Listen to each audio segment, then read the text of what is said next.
the world's a beautiful place. It's also brutal, but it's a beautiful place if you let it be.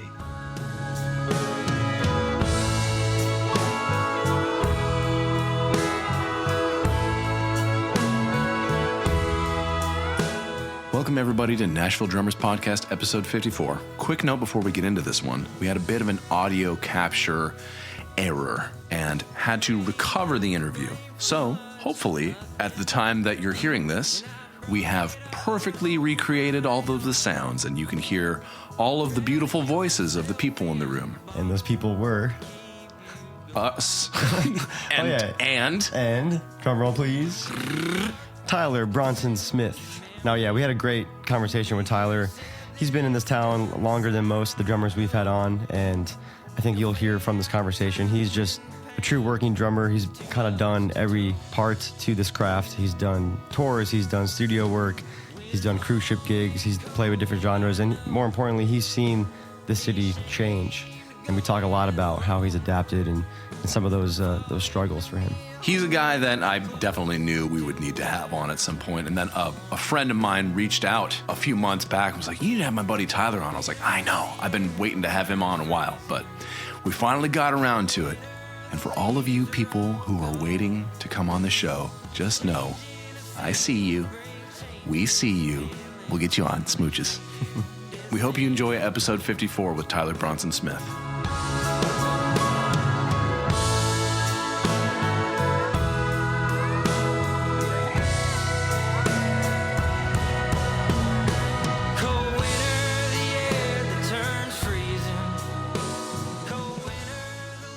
Dude, welcome to the show. Thank you for being here, man. Thank you for having me. It's a pleasure. It's good to meet you. It's Tyler Bronson Smith. Yeah. You go by your middle name usually? Yeah. It started when I was in the Losers House band, Midtown. They would say, in Red Anthony on guitar, Tony Phillips, David Bournet, Tyler Bronson Smith on drums, pay your tabs, get out of here. Nice. You rolled it off the tongue. Yeah, my dad apparently named me after Charles Bronson. Hell yeah. For what that's worth. Yeah. So, Death Wish. That's exactly what was on when my mom went into labor. Are you kidding me? I'm not joking. At all. Yeah. Okay, so Dad's a big old Bronson guy. Big old action movie guy. Grew up in outside Charlotte, North Carolina. Them Southerners can be. Yeah, I said enjoyed the accent. Yeah, Cool. It's chill. Most people from out of town I meet from North Carolina are usually Eastern, like Raleigh, Coast. Very rarely do I come in contact with anyone from my neck of the woods, Nashville, because I'm about an hour between Nashville and Charlotte. Okay. So, yeah, a little textile town. It's nowhere. Like going to Charlotte to see a show was a thing. It was a big deal when I was a child. Mm-hmm. To go to the mall there, to go. Dude, going to another city to go to the mall. That's a big deal. Yeah, for a lot, you know. I remember when we got a Super Walmart. My hometown, that was a big deal to us. Yeah.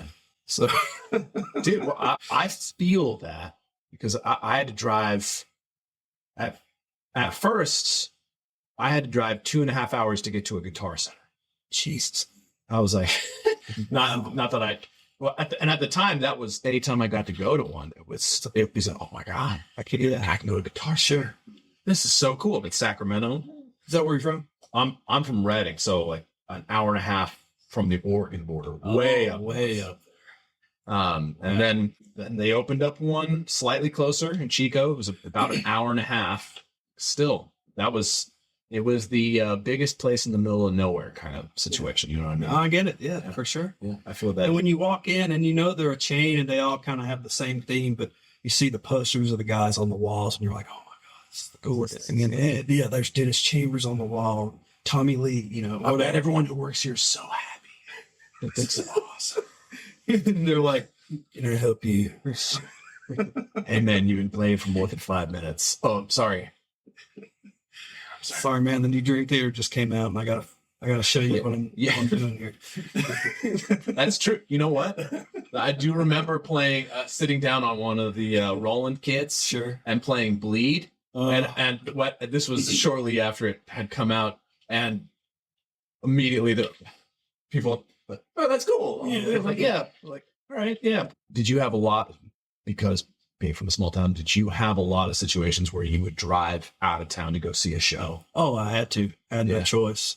My community college that was like 6 minutes from the house I grew up in, they finally built a performing arts center the year I graduated high school. Huh. I'm like, well, Fantastic. And they don't have like big acts. They have some of the 80s, 70s, 80s, some 90s country acts that'll roll through there. Right. They'll play like 2,000 seat room, kind of thing.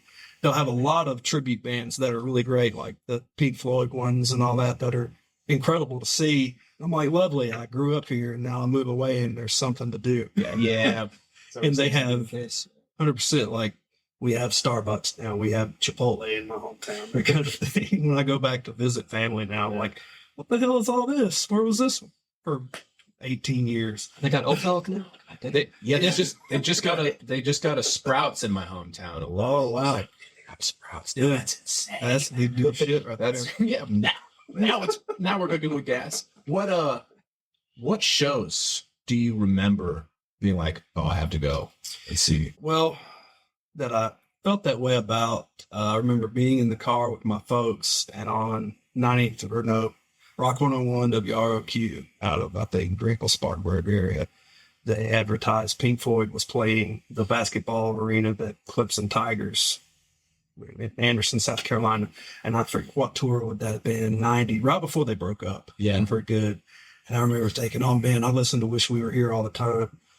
I got to see this in person. Wow, man. Tickets are on sale at Ticketmaster. And they would call the number. Back in the day, right? Right. You'd have to call the 1-800 number to order tickets.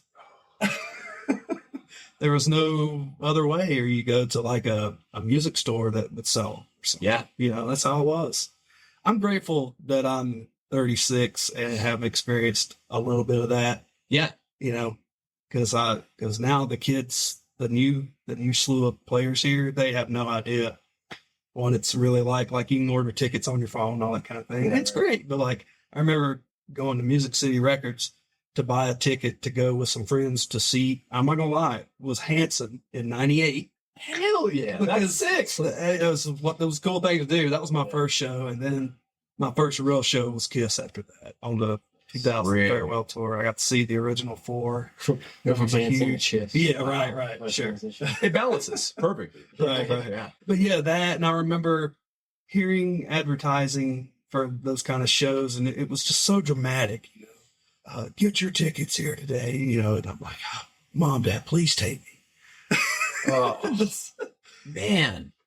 No, I agree with you. It's so easy to get everything now. I'm like, well, if it takes more than 5 minutes, sometimes you don't even want to. I'm gonna have to like fill out a survey and I don't want to do that. Yep.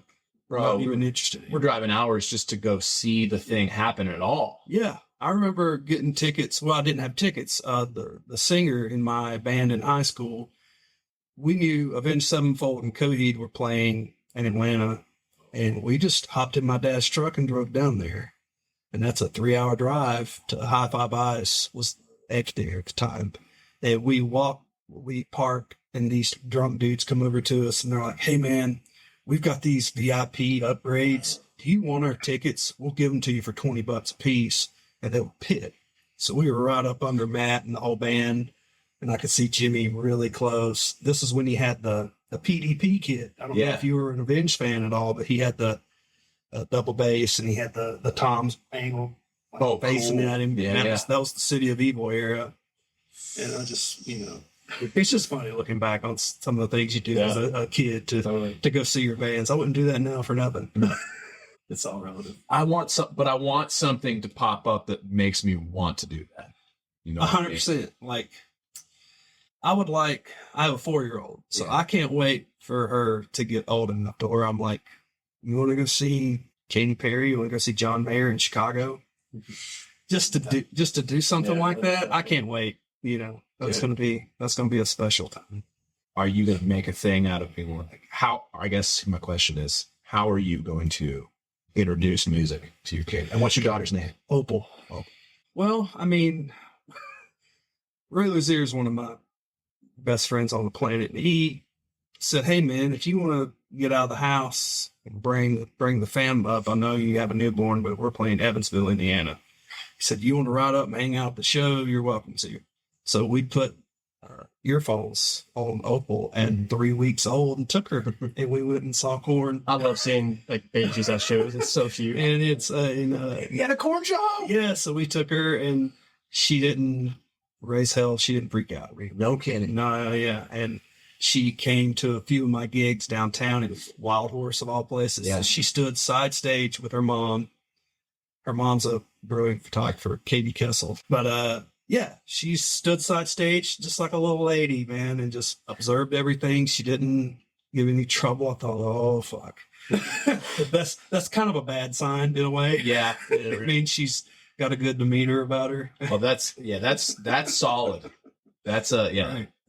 yeah. With already a good hang at 4. Well, she was two. Yeah, Wild Horse. Coming to those gigs, I was playing with 3 Lane. Do you know those guys? Have you worked with them? No. They play Monday nights. They're one of the tightest. They're a backhead. 3. 3 Lane. It's Jared Gray, R.K. Brown on bass. He's old dude's blind. Plays his ass off. Oh, cool. Wonderful. They play Monday nights at the stage. Okay. And they're fantastic. Like 10 to Close? Or? 10 to Close. Okay. Yeah, and they're one of those bands. They have arrangements and medleys that they do, and they have they have a show. Yeah. It's not just going down there and Okay. I need to. It's a pleasure to play with them every time they got them. It's a lot of fun. I've been thinking about this a lot because I recently, my main crew changed circuits. Okay. We were playing the Tootsie circuit and there were nudies, which has been awesome. Yeah. And I've been thinking about how I'm pretty familiar with the people who are on the Tootsie circuit. Like I know their names. I kind of know the times they're playing, and I haven't become all too familiar with people on other circuits. And I really want to go and find the gems like that because I know they're out there. They're out there. They're downtown, man. There's some killers. There's some stone cold killers downtown, man. There's a lot of, and I'm not being negative at all, but there's a lot of, not because there's so many stages. There's a lot of stages, and it's and not, they need to be filled. It's not really anyone's fault other than, well, it's, per bar there's 3 stages. Yeah, when you have quantity, you're probably not gonna. Can you have quality? Like, It's likely not. likely not. You're right. You at least can't be consistent. Yeah, you can have it, but it'll be Totally. little nuggets. Oh, wow, that's really good. Yeah. Or I mean, I've been in town so long, like I can go in and catch a band that's not so happening. I'm like, fuck, that bass player, it's crushing. Yeah. I can tell, watch his technique, and I'm like, he's motherfucker. Yeah. Oh, I need to get his Instagram. I need to get his contact. Dude, You know. I walked in. This was probably 4 or 5 months ago. I was walking through HTC, and there was a band playing a Thundercat tune. I was like, "Y'all playing Thundercat? Wow. Okay, I'm paying attention." I was like, "What? Hey, man, what's your name, bass player?" Wow. So one of the things I love about this podcast is we talk to a whole range of different people. Some have moved here within a year. Some have been here for a few weeks. Some have been here for a few years. Yeah. So you just said you've been here 15. 15. Okay. Yeah, man. Wow. Yeah. I might be a record. Really? Because it moves a bit. I may have moved here a little too soon, but I left LA because I simply couldn't afford to be there. Yeah. Being on my family's dime, I couldn't afford it. I'm just going to be vague. Like my folks were supporting me, and they were like, I was getting calls from my folks, son, you think you could get a job, like a part-time job? I'm like, go to school, practice, and go to the baked potato at night? No. Yeah. I mean, honest to God, like, I'm in LA, I want to experience this. So I was taking the metro at Hollywood and Highland up to North Hollywood, Dang. to Universal City to go to the spot, all I could. I mean, I've sat from here to that flower to Virgil Donati's hi-hats and Marvin Smitty Smith and Simon Phillips. I mean, I've seen the cream of the crop. And, if you've ever been in that room, Which I never have. oh my goodness, it's not much bigger than this room that we're in right now. It's a magical little place. It shouldn't be what it is. And I've heard Vinny say that in a Modern Drummer interview. He said it's just a weird spot that a lot of magic has happened. Yeah. And it's accurate. I mean, I saw some things. I was so young and so impressionable. I remember hopping on the train about midnight And instead of going back to my apartment on Hollywood Boulevard, I would go to school and Shed, man, because I was just so inspired and moved. So you were studying at the Musicians Institute? Yeah. Yeah. Tell us about that briefly. Oh, man. You study with? Jeff Bowders, who I saw play at the Tabernacle in Atlanta right before I graduated high school with Paul Gilbert on the G3 tour. I went because I was, like a lot of kids, we were Dream Theater teams, on one point or another. I went because Mike was on the bill with Petrucci and Saturn. Well, I walked out of that show being blown away by this dude. I had no idea who he was. It was Jeff playing. I didn't think anything else of it. I get to MI and I see this dude. I'm like, where have I seen this guy play? And there he was. And he goes, well, I played with Paul Gilbert. I just saw you in Atlanta 8 months ago. That's awesome. It's pretty wild. Yeah, it is wild. And I had Gary Garbertini, who been there forever. He's like a legendary cat that's been at MI forever. Rob Carson he's the best. Rob's a snare drum champion and Savage. he changed my life. He changed Virgil Donati's life. Yeah, he told me that because I would tell him. He said, "Tyler, what are you doing tonight? You practicing?" I said, "Yeah, I'm going to see Virgil play with Cab, which was Buddy Brunell and Tony McAlpine." Yep. And he's like, that was such a sick group. And he would go, "Tell him I said hi." And I'm like, "Wait, why? You know him?" He goes, "Tell him Rob said that I made him who he is." See, he says. And I said that to him, and Virgil just laughs and goes, "He's right." That's exactly what Virgil said to me on tour. Yeah. He was like, Rob Carson transformed my hands. Oh, and him being a core guy, and I didn't march in school. I don't have that background. I played sports, and we would have the rubber pads, the tables with the rubbers all across them, and we're playing. And he would always look over at me and kind of go, and he'd slide his glasses down. I'm like, there's 20 fucking kids. How do you know it's me that's fucking up? But core guys can hear that, right? And I get it. But he would just look at me, and I went over to him one day after class, and I said, "Rob, I just want to say I'm not being a slacker." I said, "I'm having trouble reading this because I didn't come from a reading background. So I don't read notation that well." And I'm thinking he's going to go, "We'll get it." He goes, "That's going to be a real problem for you," and walked away. Dude. I love how brutal that is. Yeah. Those people. You did, man. Yeah. You don't need, especially in this career path. No, you don't need to be sugarcoated. I want to bring up because you're sort of known in town for playing Fishbowl group, right? Yeah. And the content. And did that start there? Mainly because of him. And there's a student, Jordan Brown, that would practice his lab. His little cubicle was in the hallway. So when we would walk to classes, we had to go by those rooms. And I would look in, and the window would be foggy from him sweating. And he would have his shirt off, and he was a California long curly blonde hair like Patrick Swayze in Roadhouse or some shit. He'd have his hat backwards, and he had all of his cymbals were cracked.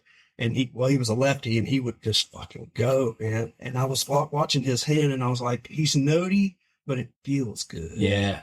And there was something about his beat placement when he would play live playing workshops with musicians and sight read class, and I would watch him and go, why does his backbeat feel so different than everyone else's? Yeah. And there's something about that because, the stick is obviously on top of you. Yeah.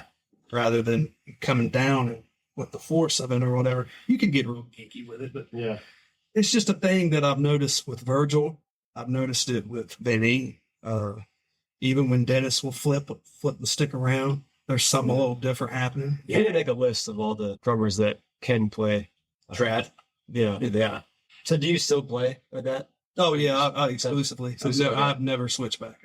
It's because it's like it's just developed that muscle. Well, yeah, right. I thought it would be weird. Right? I'll switch over on a ballad sometimes to play a fill, and I wonder if it's because of the tempo, and maybe I'm just subconsciously thinking I need a little more weight to play a slow fill or something. Because I took a lesson with Ben Caesar who plays with Brad Pace out in and the great human being, I love him to death.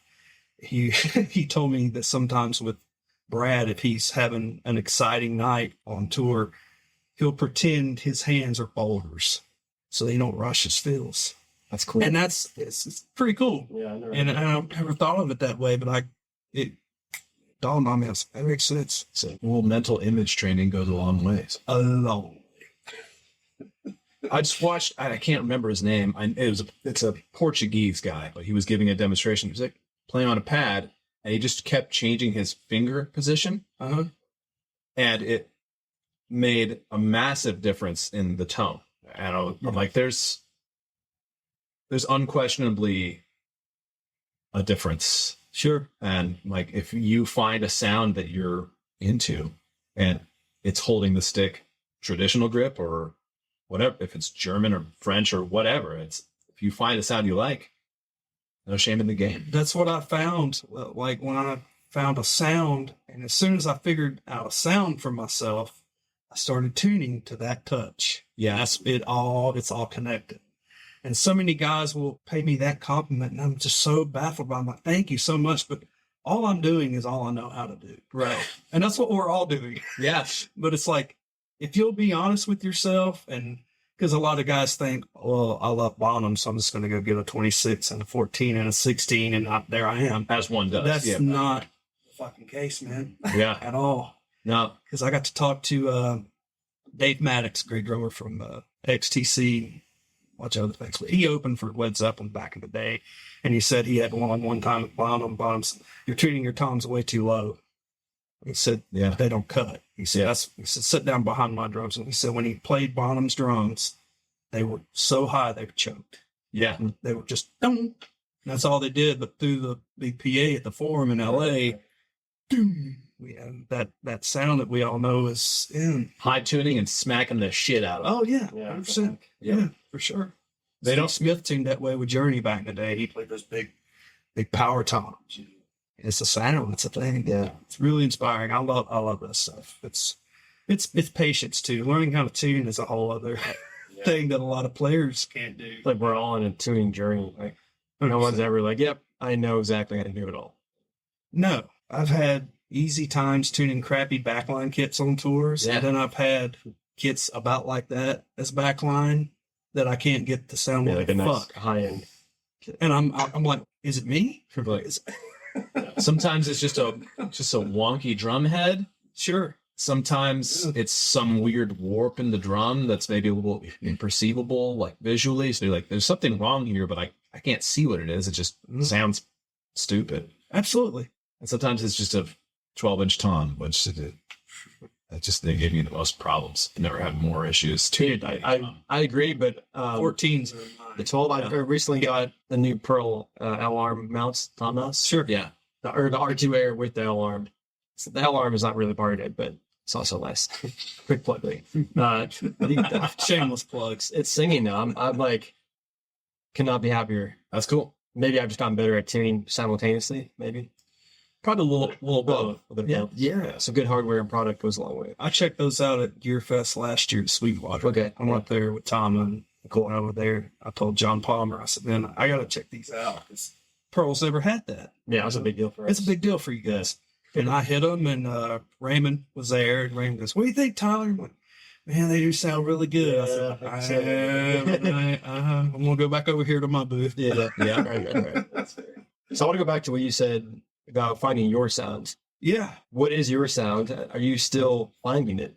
How would you describe, your journey in that process?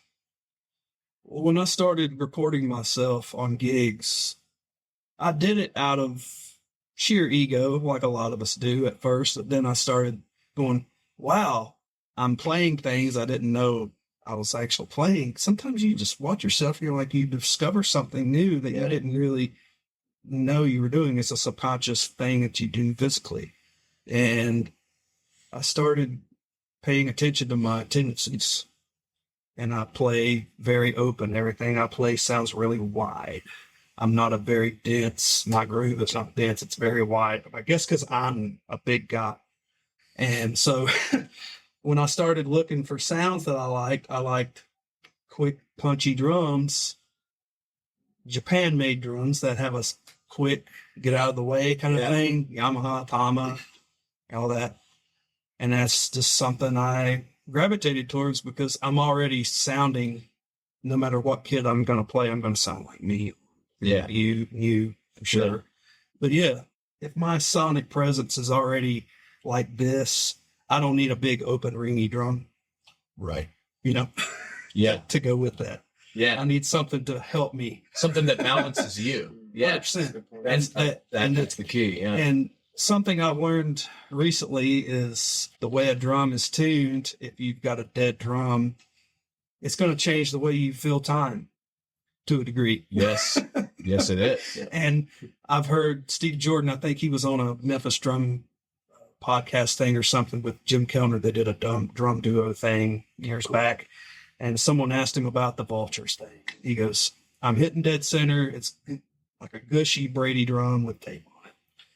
And I thought, man, he's not hitting a rim shot. And, and when you listen to that, there's no sound of metal at all. No. Yeah, it's just, You know, it's just flat and fat. fat as all hell. Yeah. Which, it's perfect. And I love how that sound, I feel like that sound got overdone at some point. Oh. So everyone was like, well, they would like present it like it was their own idea. Like, oh man, I got this really gushy sound in snare. I'm like, listen, I know why you're doing it and it's cool, but someone already did it. It's, And isn't it funny? You hear that on a lot of Americana records, Ray Montaigne, that kind of thing that I love. Yeah. But those acts and people in that world tend to hate on the mayors and the popular acts. It's like, you hate on that, but you're ripping it off. Yeah, you took. No, there's still like a good Oh God, 40% of the sound of the thing. Yeah. yeah, that you shit talk every day. The loudest part of the track, or one of the loudest, other than the vocal, Sure. probably going to be that snare drum. So, but Yeah, and another cool story about MI. I was at Guitar Center on Sunset Boulevard one day, and I walk into the drum department. When you walk in, you go up the steps. I don't know if you've ever been to that one in LA. Mhm. I think they've changed it now, but go up there one day, and they're set a bag of cymbals. It said Sabian Artisan, S. Jordan, J. Mayer, and there was this thing. There was a receipt that said Capital. So I found out, this checked out that he played, I hope I'm not getting in trouble on this podcast by sharing this, but sorry, Steve. He played Artisans on the Battlestone show. But it was cool that I saw that. You know, right? Yeah. It was pretty sweet. That's lucky. Yeah. I was like, I thought Steve Jordan's going to play those cymbals. oh my God. I'm like 19. You're so, everything moves you. Something. How do you get the perfect Nashville kick drum tone? It starts with a Lowboy Leather Daddy bass drum beater. This leather-faced beater occupies the sonic space between felt and wood beaters. It's punchy enough to cut through the mix on those 4-on-the-floor barn burners with the warmth you need for slow ballads. Okay, but who plays a Leather Daddy? Garrett Goodwin from Carrie Underwood's band uses one. Lee Brice drummer Donnie Marple plays a pair. Walk down Broadway any night of the week and you're going to hear one. In Nashville, you can test drive a Lowboy beater at Drumbox and grab one at Forks, Drum Supply, or Nelson's. Check out lowboybeaters.com to learn more. So you moved to Nashville in 2009, is that right? January 2nd. I'll never forget it. It snowed that day. Give us sort of the backstory there. Well, at MI, Jeff Bowders, he used to live here, and he worked for Christian and Rebecca St. James. And he told me, he said, "Are you leaving town?" I said, "Dude, I can't afford to be out here." He said, "Man, I get it. It's hard." He said, "You know what? You should try Nashville." He said, "I know one guy in Nashville that would really be good to be a really good help." And he told me Greg Lomond. And this was the MySpace days. Yeah. So I get on MySpace and sent him a message, and he was about to do, this worked out really crazy because he was about to start with Kelly Pickler opening for Taylor Swift on Taylor's first big tour. Yeah. And I went downtown the day I moved here and met him and sat in and played terrible because I'd never sat in before. I'll never forget. I was like, and he plays open-handed. So the ride's over here. Oh. I'm like, and he sits way up high and I was over everything. I remember going, okay, what am I supposed to do? And I'm big and he's this real big guy. He was very, very, very generous. And he said, "Man, he said, I tell you what, just learn the songs down here." Because at the time it was still nothing but country. Yeah. You didn't play Blink-182 downtown. Yeah. You didn't play Sweet Child of Mine 4 times a day. No. You just didn't. So it was much more classic. Oh, yeah. And if you played rock, it was Skinner. It was the Southern rock. Right. You didn't, you didn't do, God, I never would have dreamt I'd be playing Paramore. Yeah. Like you do. Yeah. And Rage Against the Machine. I mean, it's a rock fest down there. Yeah, it anymore. is. And I don't know if it's good or bad. It's, Yeah, that was my next question. I don't know. Your thoughts? I don't know. It is what it is, and it's exhausting. It's almost When you're 3 hours in, and we just got $100 tip for Rage Against the Machine, Misery Business, and all the small things. I'm like, I'm gonna die. yeah. I'm like, It's like a kid pulling out all the candy at once. Like, yeah, just one at a time though. Sure. The one that Making used to would kill me would be getting like Brightside, that one, yeah. Everlong, and then like I Will Survive. Just all the Fast 16s, right? I'm like, oh, and I'm open-headed too. I was gonna say you're like a guy. But that like, God, guys, give me a freaking break. I'm dying. This is insane. That's just a full-blown marathon. It is. It can be.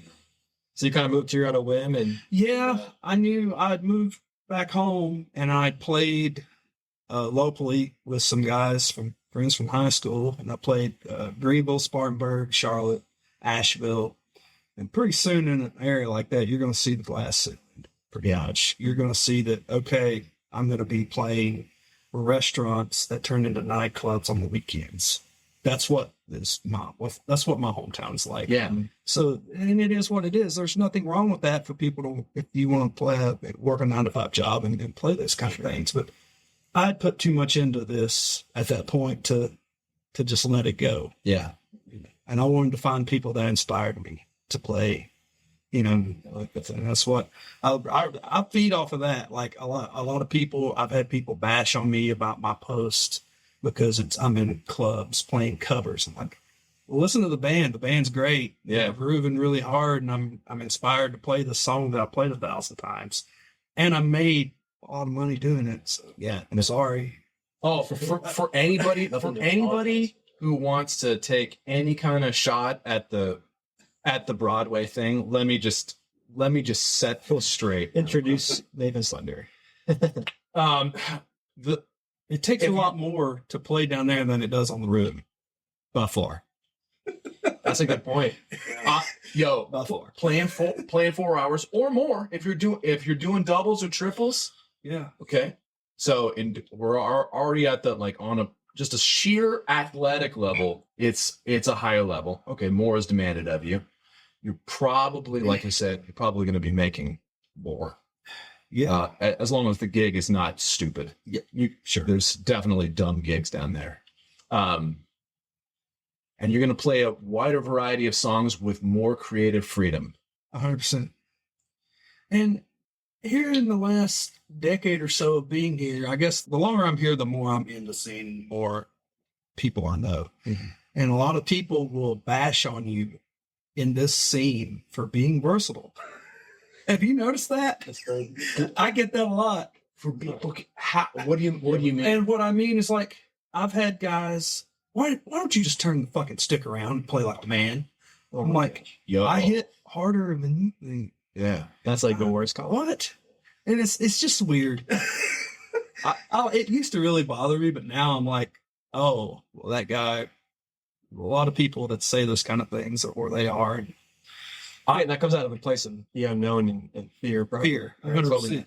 So that's different. And I thrive on fear because coming from a small town, when I went to LA, I was a fish out of the water. Went straight from a textile town where everyone knew everyone.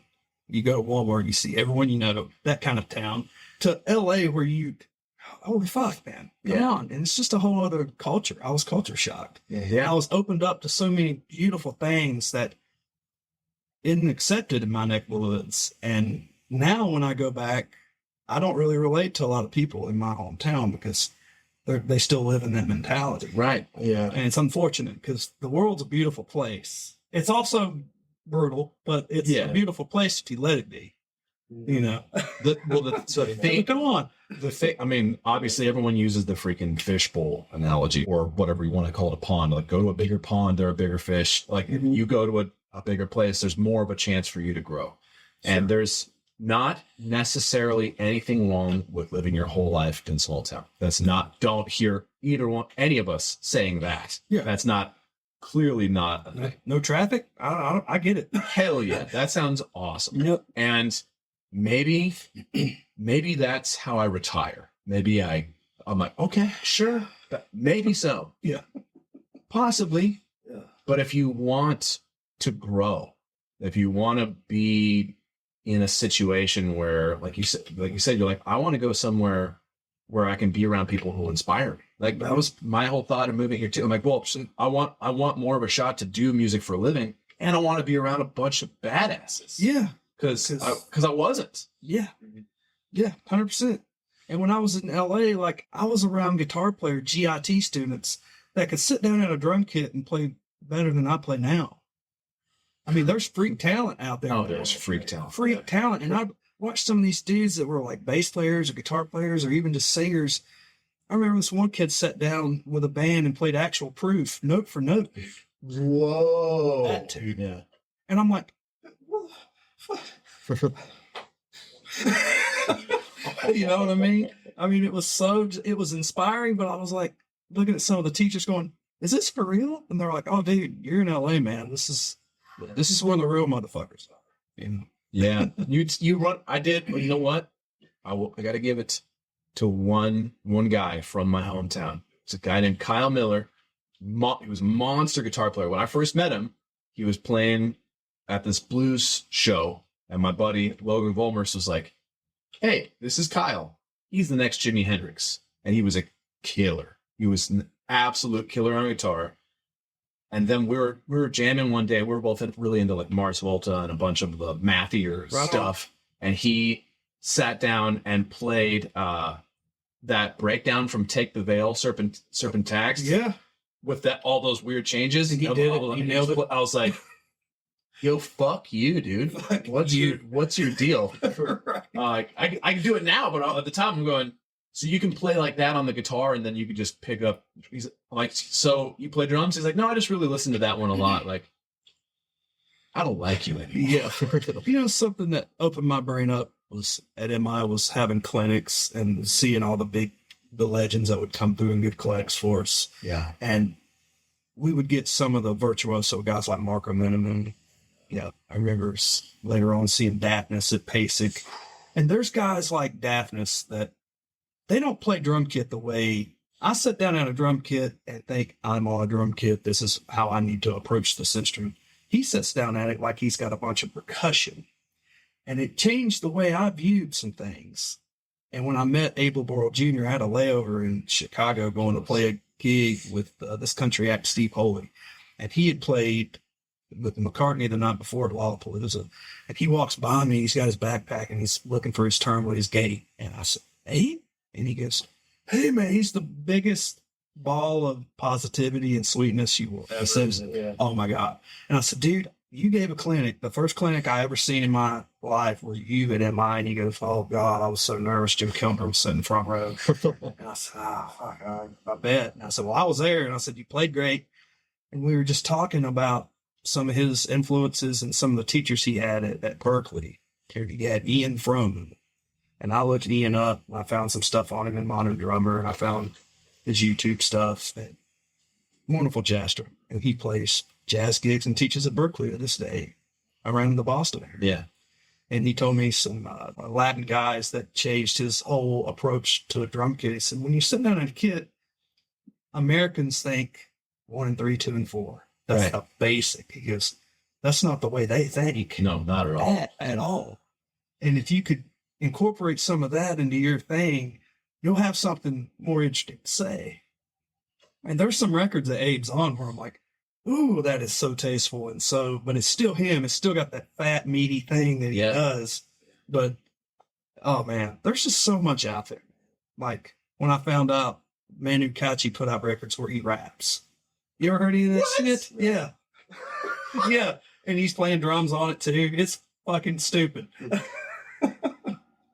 Yeah, there's so much stuff out there. And Obviously meeting you for the first time and like your story, I feel like you have a very unique perspective because you're kind of coming from, more in the older generation and going through all these changes. Absolutely. Both in LA and then Nashville and Broadway and then this technology. Or you know, recording yourself, and I'm sure that was probably way different and harder than this now. Yeah, I bought a GoPro and I started taking it when I got my first artist gig with Steve Holy. We were playing a bunch of festivals and stuff. I thought, well, that'll look cool. I mean, I thought that. I'm not gonna lie. We all think that's like, we're playing a big festival. There's going to be a bunch of people. I'm going to be on a kid. It's going to look great. Yeah. And I would go, man, my left hand's playing a little too busy at times. So what it was I was younger. I was green. My hand was just going to town. Yeah. And a lot of times front of house guys have the snare hot and the singer turn around and go, hey man, you playing a lot of notes? What's going on here? I'm so sorry. Yeah, I'm ghost notes, and they're probably a little loud. I felt like someone's doing this in my ears. I'm like, I'm sorry, Steve. Yeah. I'm sorry, man. But that's how I developed. That's a long way around to answer your question about the sound thing. But I was just honest with myself. Like, okay, this is where I'm at. Like, I forget, I think Kevin Murphy asked me one time, he said, man, if you could put 3 drummers in a blender, be you, who wants That's a good question. I said, man, I think Brian Blade, Jim Keltner, and Keith Carlodge, probably. Because I had coffee with Keith before Christmas, and I told him to his face, I said, dude, I had to stop listening to you because you were going to ruin me because I was so into your sound and your approach and the way you phrase things. And he goes, that's so crazy, man. That's interesting. I'm like, dude, I said, I'm not bashing on. I'm just letting you know that I was so into your thing that I had to let it go. I just, there is a time in an artist's life, and this is something I talked with Virgil about. Which is you have to sometimes you have to purposefully walk away from something in order to gain a new thing. Like you can't. And he was saying that he felt like his double bass chops had fallen by the wayside significantly. He was like, yeah, I had to let him go. I was trying to get something else. I'm like, wow. And then he proceeded to the next night play an absolutely blazing double bass. Oh yeah. There's no way that he would lose what we hear. And he knows what he's losing. Yeah. But to us, to us, mere mortals. Unbelievable. Yeah. And then I even was like, oh, I said it to him at the time. I was like, oh, I thought you said your double bass chops are in the trash can. He goes, they are. I was like, oh, you can just cut my right foot off. Yeah, just forget it. I guess I don't need to work on that at all. Because if that's garbage, then I don't exist. Then I am on fire for it. I remember walking into the Spud one night, first time to see him, and he had flown in from Japan like that day. If he was all this jet lagged and everything, and he's just yawning. You could tell he's out of it. And I got there for them to do sound check, and he had the Scotons at the time. Yes. He put those in the big potatoes. Amazing. And I said, hey, man, do you guys do dog boots? You guys don't do... He goes, oh, no Planet X stuff. So, well, you and Tony are in Planet X. You should add dog boots. And I didn't think anything else of it. He goes, no, man, we don't do any of that stuff. And that night when he soloed, the band left the stage and let Virgil do his thing for about 10 minutes. Yep. He looks over at me and nods and gives me the double strokes. Gives me dog boots, and he gives me a nod. And I'm sitting there at 19 with my Shirley Temple watch. Fuck yeah. Oh my God. That was just such a cool moment. I was like, man, that's so cool. Dude, honestly, man, getting to see him do his thing night after night for a month was so sick. Was it his band? Yeah. Who was on bass? Junior Burguigna. Oh, okay. Junior is a monster. Yeah, I saw him open for Animals as Leaders NAMM Week in downtown LA at a warehouse type place, like brick, kind of like Marathon. Yeah. And he had this black dude on bass. He was nasty as fuck. Probably Anthony Crawford. Yes. Yeah. Yes. Anthony is a fucking monster. Unbelievable. Yeah. Oh my God, he's so good. Cool. Yeah. And then Matt came out, and that's the first time I'd ever heard him play in person. Yeah, that's another experience. That's another experience. That's like I think he by himself is taking the game to a whole other place. I agree. I think it's him. I think he's where Vinny left off. I agree. Not that Vinny's left off. I mean, he's made his mark, man. He's changed the game countless times. He don't need to anymore. He don't have anything to prove, Matt has taken the thing and made a system out of it, and God bless him for turning it around and being like, this is how I approach it. Here you go. Yeah. Here's an affordable package with literally all of my information. Yeah. And like Vinny, no matter how technical he gets, it all feels and grooves really well. Yep. It's when you have that on top of the math, because not a lot of guys can play math and play music at the same time. Agreed. Yes. A lot. There's a lot of really technical stuff that the soul leaves right away. I remember like, Guthrie Govan. Very well. I don't know him personally, but I know. But super familiar. He talks about.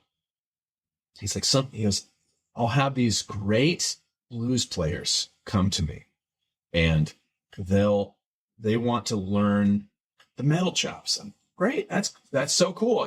I would love to teach that to you. And he's like, but then sometimes I watch those same people lose their feel. Like they like abandon that thing. It's like, oh man, no, you want both.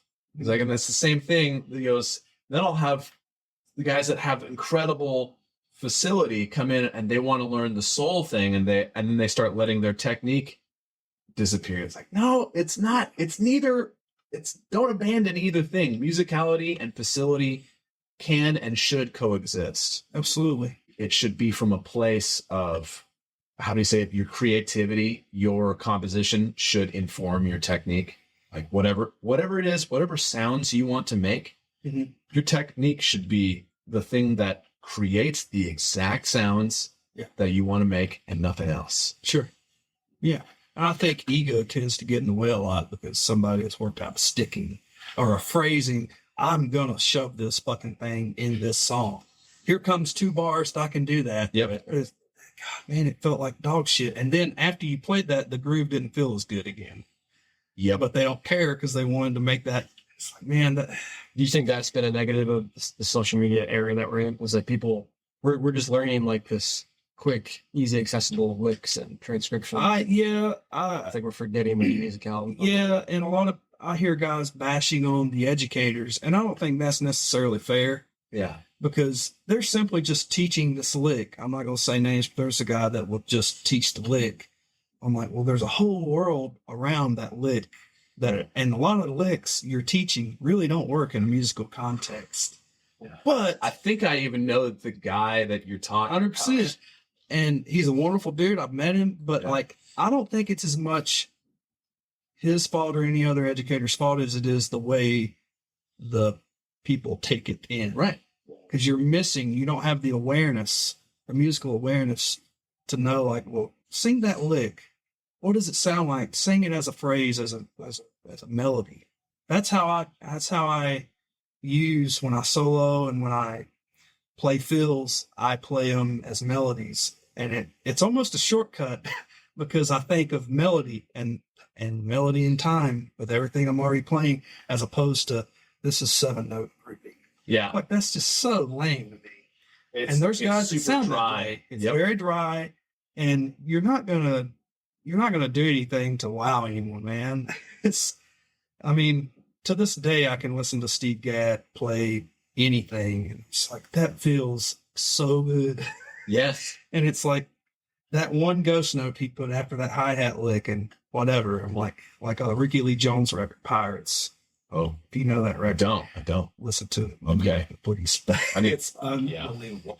I wish I had my notepad. Manu Katché on Matters of the Heart, Tracy Chapman record. Yeah. Okay. Some beautiful stuff. And you're like, oh, and it's all in the context of a song. Right. In a pop format. Yeah, it's not just self-serving stuff. And there's a place for that. And I don't want to down anyone who's educating, because those guys make a lot of money doing that, man. Sure. They do their thing. They're highly successful. More power to them. But there's a world out there beyond just learning a lick, because a lot of guys of the new generation coming to town, I watch them play downtown sometimes. They just regurgitate that. Right. It's like, you don't know how to make it your own. Right. There's so much to this. Well, there are certain guys, there are certain people who will do the thing and they'll teach a lick, but they'll simultaneously gatekeep. And somebody was pointing this out to me. I was having a conversation with so-and-so that posted this chop. It's like, that's a cool chop. He goes, but I know that when he plays that chop, he's not going to play it like that. He's going to play it so that there's a backbeat on the snare.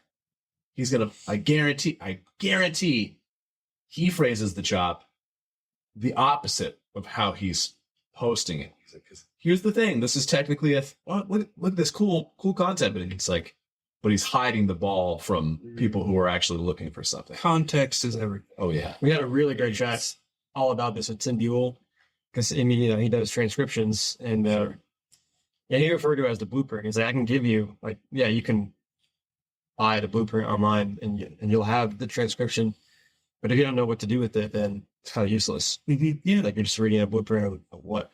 Oh, what do I do with this stuff? Right before I flew to NAMM in 2018, I planned to rent a car and go see some friends and all that. And I hit up Toss Panos on Instagram. I don't know if you know who Toss is. Yes. He's insanely underrated cat. He played with Panos, P-A-N-O-S. He taught at MI before I was there, but I would hear like legendary stories about him. He played with Kevin Gilbert and Toy Matinee. That was a thing. Sheryl Crow was in that band before she was Sheryl Crow. Okay. And then he played with Steve Vai, played with Draco Rosa, a Latin American pop artist, Robin Ford, Robin Watt. But his big thing is Elvin and Zigaboo. If you put those guys in a blender, that's him. That's cool. That's a great mix. He calls it the falling down the stairs fills. A lot of his fills, they descend. Yeah. They have this descending thing.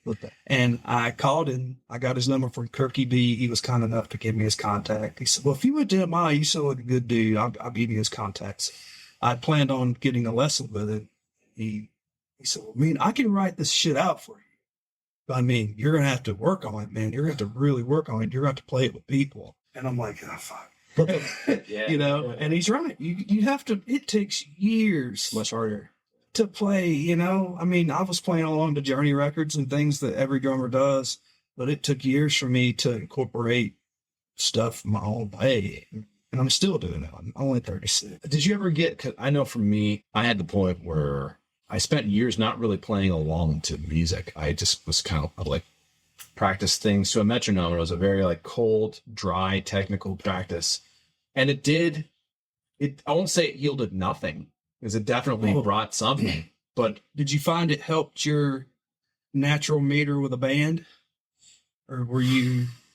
Because at first, for me, I'll be real, when I started playing with musicians after the click phase of me doing it every day, I felt naked without it. Mm-hmm. I thought, oh, fuck, I don't have that touch. I don't have that crush. Yeah.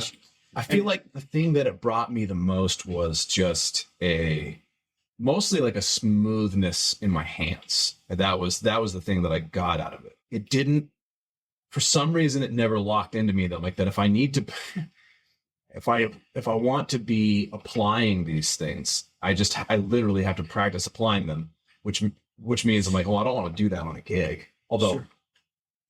I'll hella do that now on a gig. I'm gonna try this because I got 4 hours. 4 hours, and I'm gonna get some practice in. Yeah, I know Dennis Chambers is like, don't sound like you're practicing when you're playing. I'm like, I know, but at the same time, some of this, not all of it, but some of this set, I'm gonna try some shit. I'm at least gonna take some risks. But it sounds like you were developing the physical component, but maybe you're lacking the mental part. Yeah, well, the musical, it wasn't. It's not. It didn't bridge the gap between, the physical execution and the mental game of what is music. Yeah, and that's kind of brings up what I mentioned to you guys about talking about listening on the bandstand or on stage. Yeah, I say bandstand because a lot of my teachers were older dudes, and they always say bandstand. Hell yeah! So, listening to a bass player and a singer's phrasing like a click track. Yeah.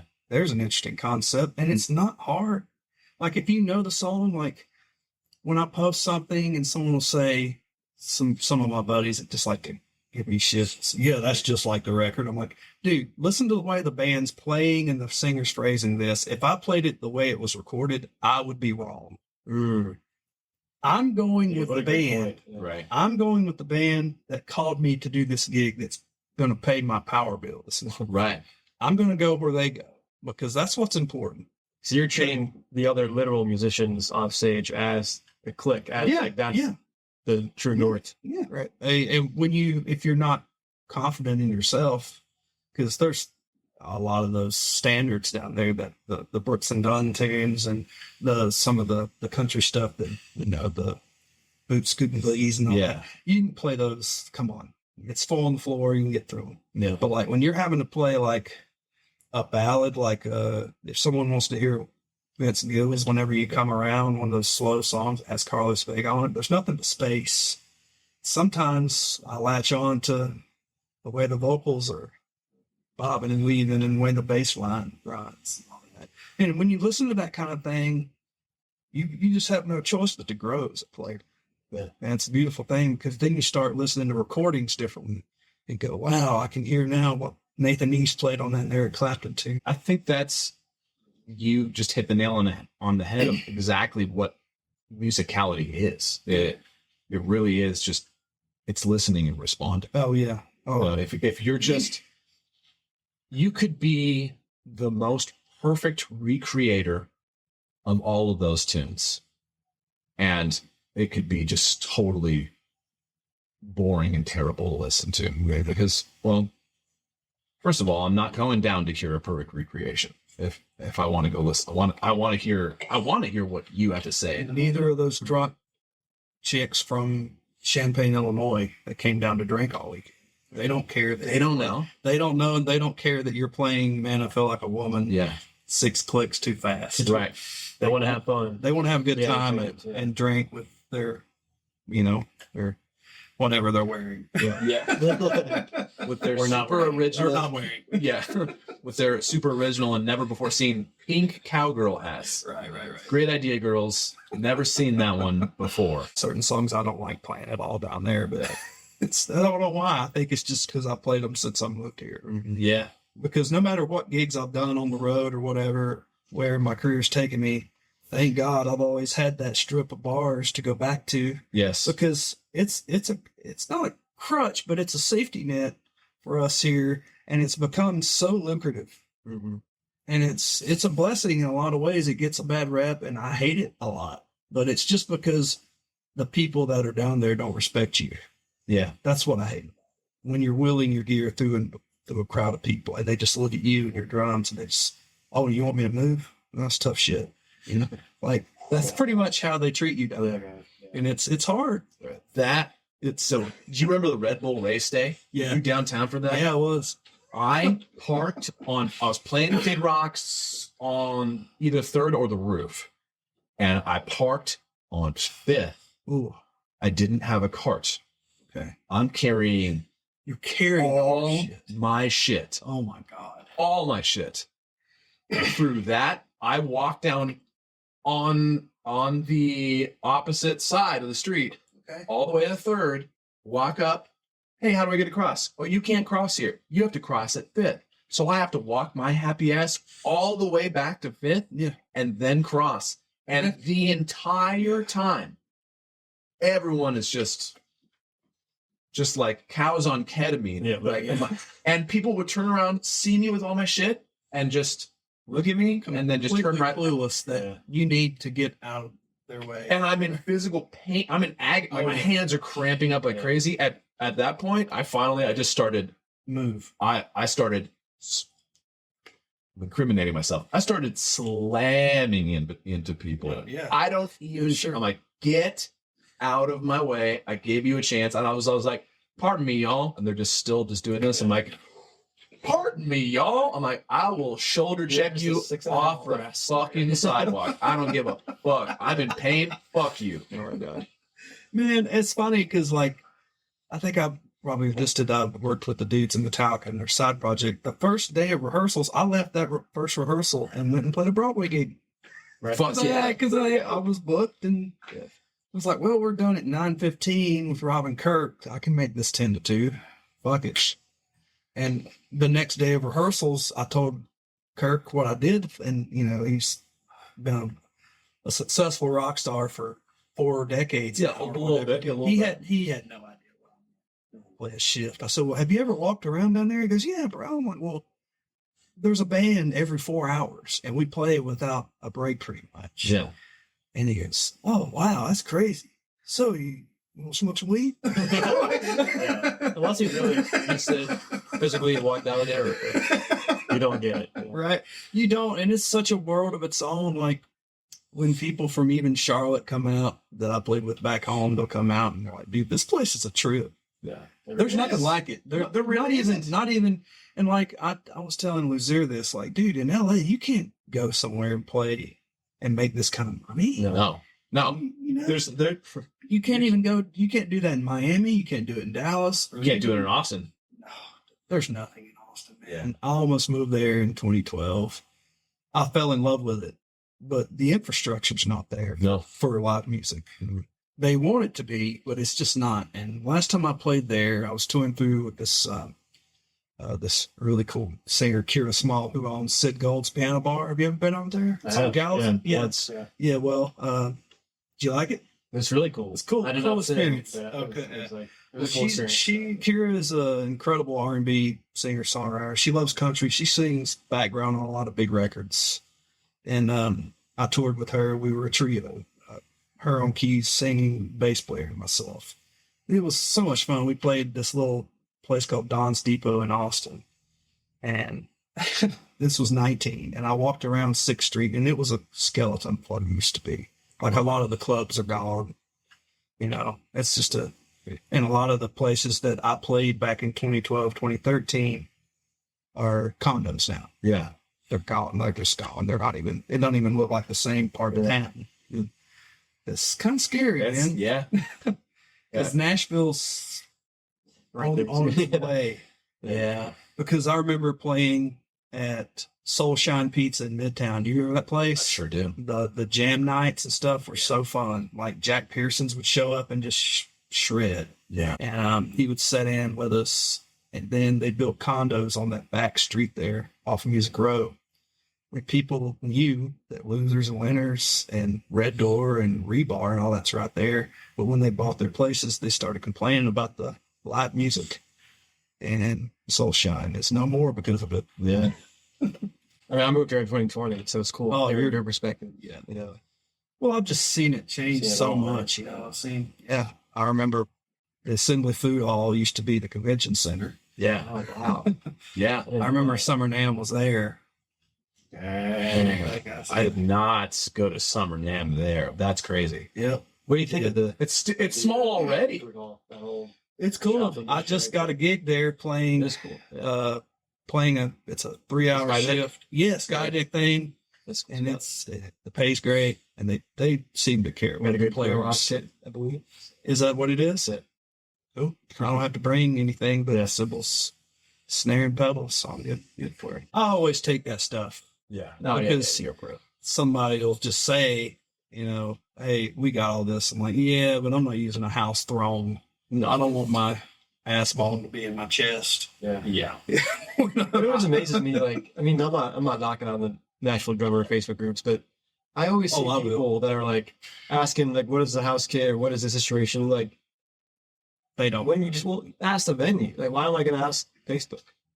Which, I mean, yeah, I get it. Like, you probably will get an accurate answer, but you're probably going to get outdated answers too. Sure. Oh, for That's kind of risky. Yeah. Like, if I'm at a gig, I need to find out the backline from the venue, from the Sure. person, not people that may have played there in the past previously 5 days. Yeah, that was something when I moved here. Like a lot of the older generation befriended me because of I'm an old soul, and they gravitate toward. I gravitate towards them too, but I learned what not to do for more people than what to do. How to carry yourself. How to, there's a lot of that jadedness thing, and I've been accused of it. But when you see the business anything that you're in that you love for what it really is, just be real about it. And if someone thinks you're negative, that's not me being negative. That's me seeing it for what it truly is. Yeah. And you either want to be a part of it or you don't. And I've kind of coasted. I've floated above a lot of it. If someone calls me to do something with a country act that everyone in the band I know, and I know we're going to have a good time, I'll do it. No problem. Can't wait to do it. Yeah. But when it's people I don't know, the pay's lousy, and the music is what it is, I'm not going to do that. Do you go by the three, right? The music, the favorite 100%. people? Yeah, it's true. You know that. Yeah. So you go by like one of those things have to be there or two? It's usually two, right? Two. Oh, for sure. And like better ratio. And over the years, like when I never landed that gig, like I've been here so long, I've been around like the Sam Hunts and the Chris Youngs and those kind of acts. While I was playing in the house band in Midtown at Losers, I've seen those guys hang out there before they were nobody, you know. And then when they got big, I seen their drummers get those gigs, and oh man, why can't I get a gig like that? And I used to worry about it, but all I can do is do what I do. That's it. Yeah, I love that. You can only do what you do. It's so much harder, I think, now for this younger generation to be exposed to all of the what ifs and the for sure jealousy and seeing your friends and peers get those gigs. And it's that's a healthy mindset. Just focus on what you can do, and there's so much in this industry out of our control. Yeah. Oh yeah. And a lot of it, I've seen guys get work just because they were friends back in their hometown with the guy that made the big time. No, for sure. You know, and I'm like, God, but I'm here and I'm working my ass off and I think I'm pretty good at what I do. Give me a shot at that. Right. But it's just funny, like over time, like I've landed a few things that have kind of solidified what I've done for myself on a personal level. Like when I got the email to work with Kirk and Rob, you know, you open your phone to an email from Metallica HQ. I'm like, this has got to be a joke. This has got to be a joke. That's wild. And coming to find out, like, Dury Jones had referred me to them. And he said, dude, I've seen you play. He used to I think I'll know if I make it Tyler refers me. Well, he was playing at Layla's downtown because I think he plays with Jack White's sister.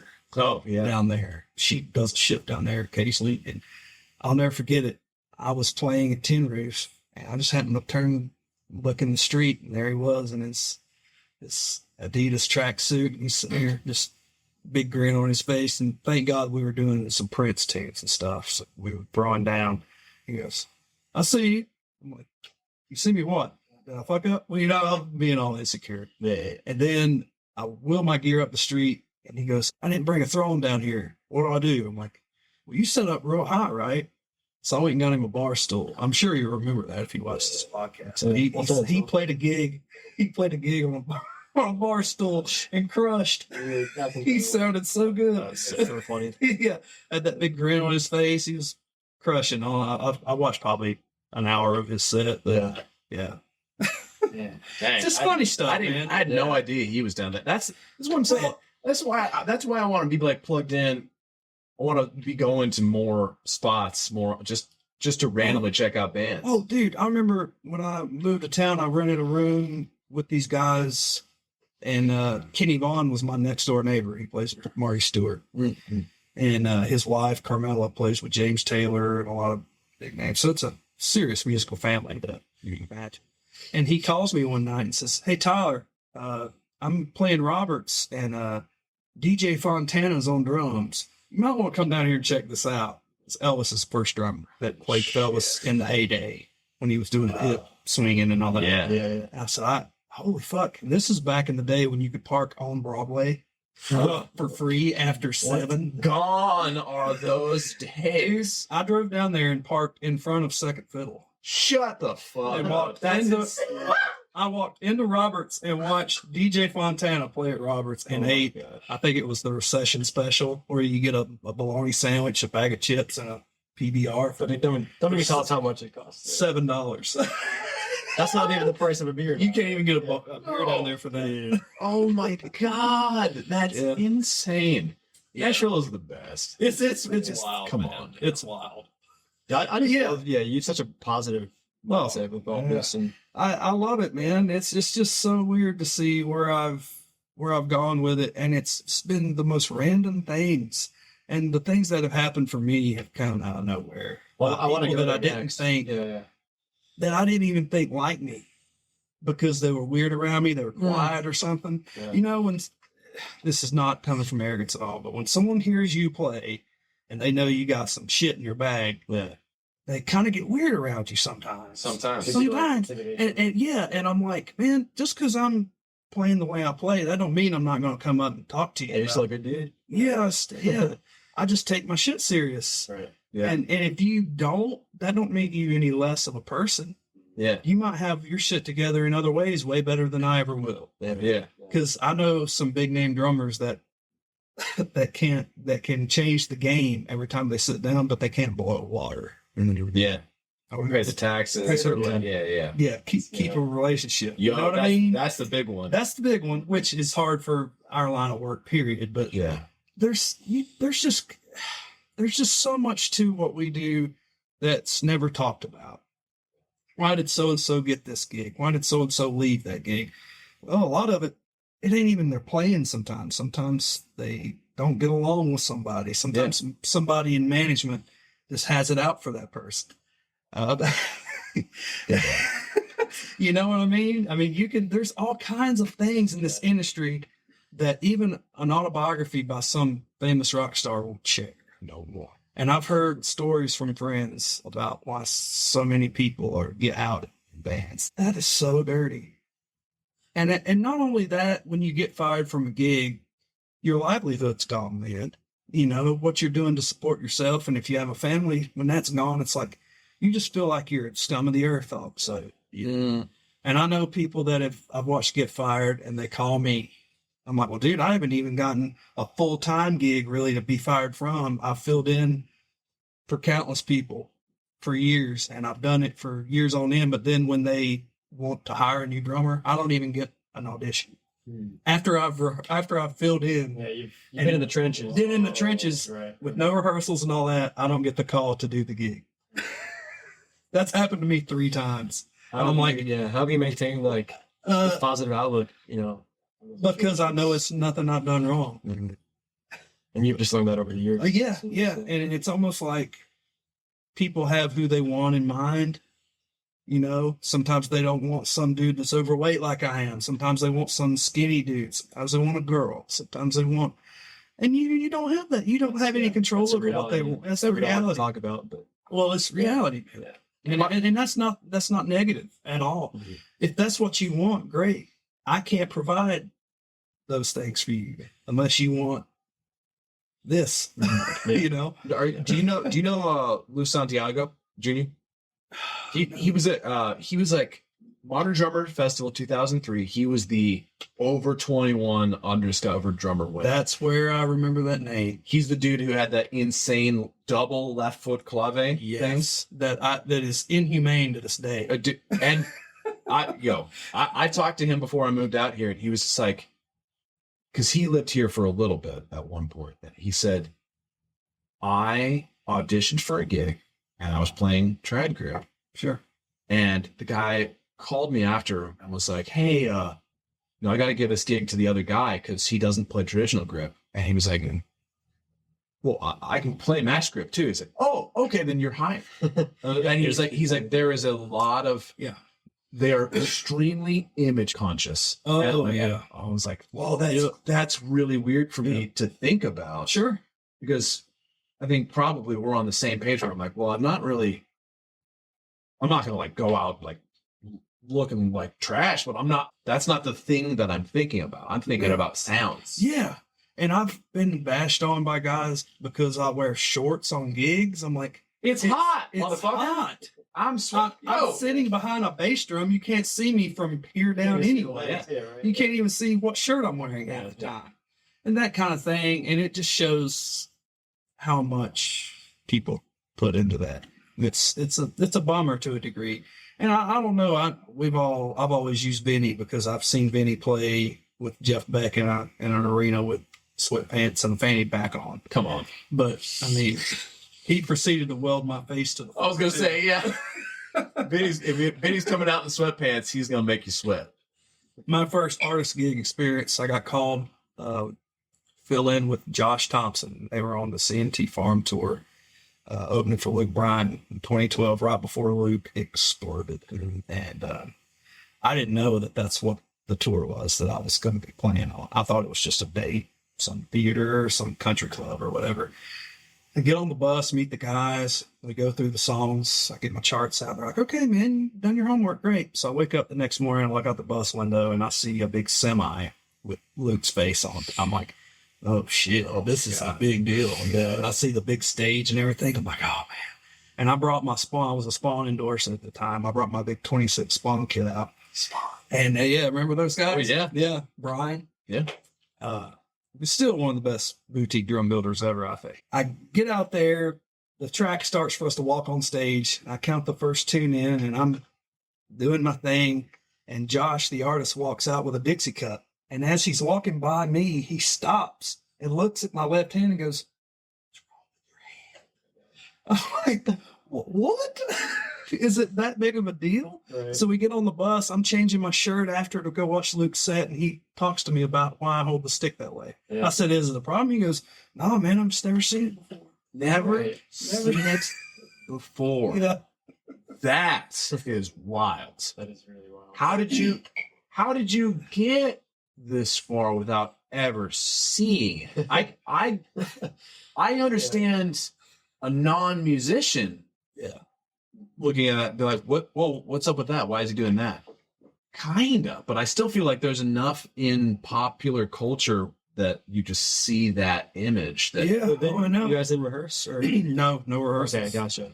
I had about a month with the twos because the drummer called me and said, "Dude, I've had a vacation planned with my girlfriend, my fiance at the time, and I don't want to get out of it. And these shows, like, they booked them last minute. And can you do them?" I said, "Dude, I'd be honored to do them. And I want to get out there and be on another level anyway. I need to do it somehow." Yeah. And then when I found out management wasn't going to book a rehearsal, that's when I just said in my brain, "Fuck this. I'm going to show up and nail this back wall." And it was outlaw country. About every song was four on the floor kind of thing. Yeah. But still, when you've never done it, it's nerve-wracking, man. Oh, yeah. And what was going behind? I'm sure you already had nerve, but then when he looks back at you, he went to the talkback mic that goes into your in-ears, and he goes, "Man, you sound fucking great, man. Keep slamming." Oh, there we go. Yeah. And for me, that's all I would need to hear. It was like someone took a boulder off of my soul. And And that's awesome. Yeah. That's a good feeling, especially when you put in like months of work and then they just for sure pay off like in real time. That must have been kind of a weird. It was. It really was. It's not like, you had the first rehearsal after you rehearsed on your own, and then actually it was like, nope, went from you rehearsing on your own to the live gig. Yeah. Right. I was feeding my daughter when the indigenous gig came about. They're from Sioux Falls, South Dakota. They're all Indians except for me. And they do loud rock and roll blues, like Stevie Ray Vaughan kind of vibe. And I got tagged in a Facebook post. Kurt Olson is their drummer, and she needed someone to fill in. Said, "Man, the singer Mateau is going to fly the drummer up to Holland, Michigan. He'll take care of all expenses. He's paid for this date and this date, but I've got to miss." And 3 people tagged me. They're like, "Tyler, crush this." Mm-hmm. I'm reading it. I'm like, what about if I just drive up there? Because why not? And that'll give me more time with material. So I drove and listened to the set list on the way up there. Yeah. And I met them loading in at a theater in Holland, Michigan.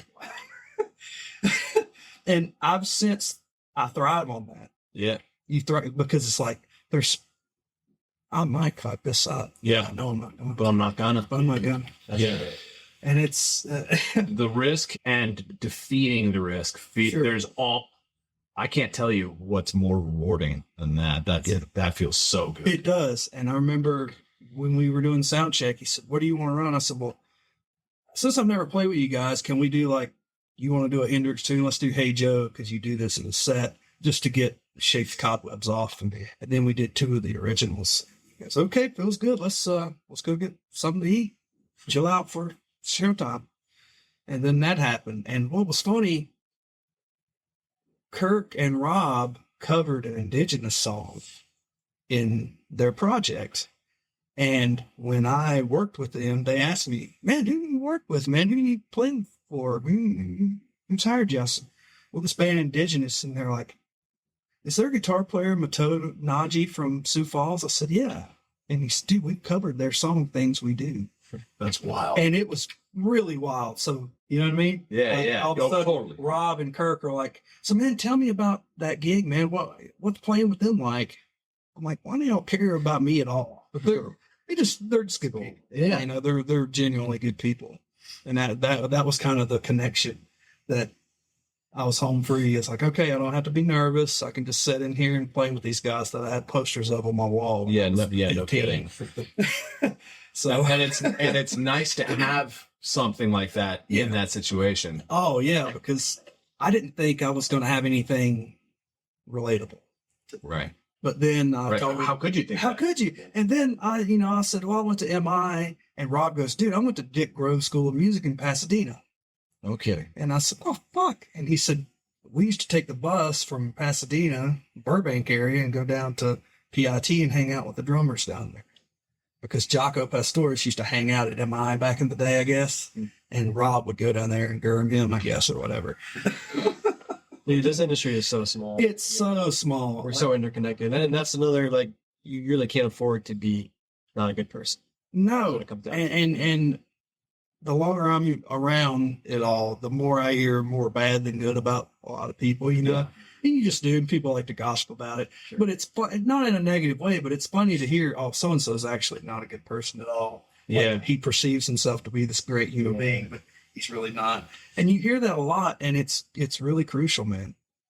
It's really crucial to be a good human being. Like Eric Singer's a wonderful human being. I ran into him at NAMM, and I just said, hey, man, I don't want to bother you, but I just wanted you to know I love the way you play those Kiss tunes, and I've followed you forever. I said, well, have a good day. And as I'm walking away, he just starts yapping to me and to talk with. And I went up to Jimmy Chamberlain at PASIC. I said, hey, man, I just wanted you to know I loved your clinic, and I loved how you tuned your drums, because most guys deaden their toms for a clinic because they want to hear the notes. Yeah. I said, you tuned for a gig like you would do a record. He said, oh, that's exactly right. Yeah. And when I walk away, he goes, let me hand you my number. And I'm like, oh, okay. Well, if you have to. Yeah. I mean, sure. So, yeah. But you just have to know what to talk to people about, man. You either have something to say or you don't. I think, like, people pick up on the other side of it, right? Like, they probably picked up immediately from you that you were just a genuinely good dude. Yeah. You know, you weren't, like, fangirling over that. You weren't, no. you didn't even want anything. No, I don't want anything because you were coming from a genuine place. And here's something I've noticed or found out. These guys, just because they're big names, they really can't do anything for you, dude. You know what I mean? Yeah. They really can't. Yeah. Just because so-and-so has a big gig, that don't mean he's got the key to unlock all these opportunities for people like me and you. No. That doesn't mean that. And they get bombarded with that shit. Like, they'll give you, like, the advice and they'll give you their journey, but then you have to do it. Oh, yeah. I was going to hand you a gig. I listen to podcasts all the time. I think it was some drummer, and he said, you know what I get tired of is when I'm out and about in LA, these dudes will walk up and say, hey man, by the way, if you hear anybody looking for so-and-so, I'm looking for a gig. It's like, what am I, your fucking agent? Like, you're running into me at a grocery store and you're interrupting my normal life to tell me about your situation and then to ask me about a favor. Yeah, 100%. That's wild. Wow. Yeah. Yeah. Come on. The thing is, those people in high place, they might be able to make a phone call that wedges the door open for you. Yeah. But you can't expect that as a stranger. You should never expect it, period. But if they end up being your homie, you can make the phone call. A friend of ours back in my hometown, we had a guy who was helping out my band, and he had been a big record executive out here, and then had retired to Reading to live the rest of his life in peace and quiet, where he could stop having heart attacks. But he was like, I can He's like, I can't do anything for you that you couldn't do yourselves. He's like, but I can make it I can make it faster. Because like I can make a phone call that could bypass a few years of you doing groundwork. That might be the thing. Yeah. You also don't know when that opportunity is going to pop up, because sometimes again, your reputation, if you get the reputation of being a dick, it might not just be one person being like, yeah, that guy's an asshole. It's like a few bad interactions with enough people, and they're like, yeah, you know, I've heard from like 5 or 6 people that guy's kind of a dick. Maybe I'll call Tyler instead, because I haven't heard that about him. Yeah. I hope none of that's ever been a thing with me. And I used to think a lot of guys didn't like me when I was new to town because they would stand offish or something. And that's not the case at all. I think a lot of people, musicians, we're weird people. We're different. Yeah. We're different. We are different. We're different, you know, and people can come across very conceited when they're just being funny. Yeah. I mean, when people say, man, you're so good. I'm like, well, dude, I'm just doing all I know. What you just heard is what I know. Yeah. That's it. That's it. That's all I know. I don't know. You know, the cool thing I tell people is to dig deep to find influences. Don't just like, God, we all know Travis Barker's great. We know Chad Smith's great. And Tommy Lee's awesome. All this kind of Ringo, we know that. Yeah. Like, you're not going to, if you're a big fan of John Bonham, you're not going to sound like John by dissecting John. You have to listen to Bernard Purdy. You have to listen to Carmine. You have to listen to those dudes that come before them. It's a great point. The greats that you just mentioned, they go back to our Blender analogy. Yeah. They're not, they didn't just wake up as Ringo Starr. Like, they're all equated from their lived experiences and their influences. Absolutely. Right. So, yeah. You've heard of Drum Supply, but you gotta see their shop. It's a drum shop experience like no other. They're packed with all the gear a working drummer needs, and so many parts, noise toys, and accessories. It's a toy store. Curated cymbals, kits, and snares. The hands-on percussion room is nuts, and their custom shop work is fast and affordable. Andy and the guys know their stuff, and they're ready to help. And the big news? They've just moved to an awesome new location near the corner of East Trinity Lane and Dickerson Pike. Still in East Nashville, just a couple miles from their old spot, the all-new Drum Supply is twice as big, featuring a dedicated cymbal room, a lesson space, and even more drum gear than ever. Go see the new Drum Supply shop for yourself. Now open 11 to 5 at 2211 Dickerson Pike and online at drumsupply.com.